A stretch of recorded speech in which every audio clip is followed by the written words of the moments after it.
C'était attendu, Olaf Scholz a donc perdu son vote de confiance. Pas étonnant, sa majorité gouvernementale avait éclaté il y a quelques semaines. Le Parlement dissous, cela ouvre la voie des élections anticipées. Elles auront lieu le 23 février. Anne Maillet, on vous retrouve en direct de Berlin. Bonjour à vous. Et pas de suspense compte tenu de la configuration de l'Assemblée.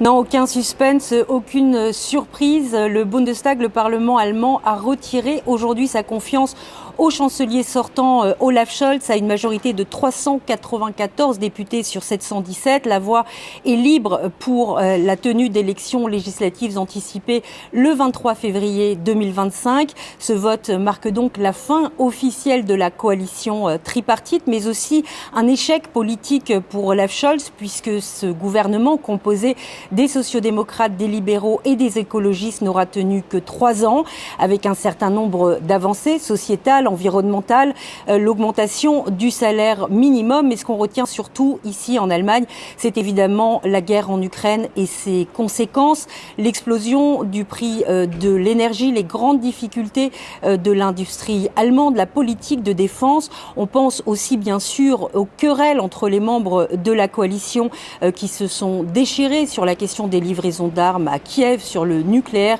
et sur le budget qui a d'ailleurs finalement donné le coup de grâce à cette coalition. Une expérience ratée donc pour Olaf Scholz, qui entend toutefois bien se faire réélire comme il l'a répété aujourd'hui au Parlement, et ce malgré les déboires de sa première coalition. Et donc c'est le début de la campagne, elle va être express, Anne? Oui, il n'y a pas de temps à perdre, effectivement, puisque la campagne sera très courte, 69 jours, très exactement à compter d'aujourd'hui.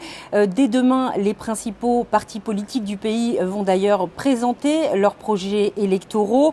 Le SPD et Olaf Scholz vont faire campagne pour plus de justice sociale et fiscale, comme en 2021 d'ailleurs, pour plus d'investissements dans les infrastructures et une réforme du frein à la dette pour financer tout ça. De son côté, la CDU, l'Union chrétienne démocrate, présente un programme aux antipodes avec des allègements fiscaux pour les entreprises et sur les droits de succession. L'Union chrétienne démocrate veut également revenir sur un certain nombre de réformes d'Olaf Scholz, et notamment la légalisation du cannabis et l'augmentation des allocations chômage. Alors Olaf Scholz, lui, espère évidemment que son statut de chancelier sortant lui permettra de regagner la confiance des Allemands, ce qui paraît très ambitieux au regard de son impopularité dans le pays. En tout cas, pour l'heure, le SPD est crédité d'environ 15 à 17% des intentions de vote, soit 2 fois moins que son rival de l'Union chrétienne démocrate, Friedrich Merz, qui lui est crédité d'environ 30% des intentions de vote.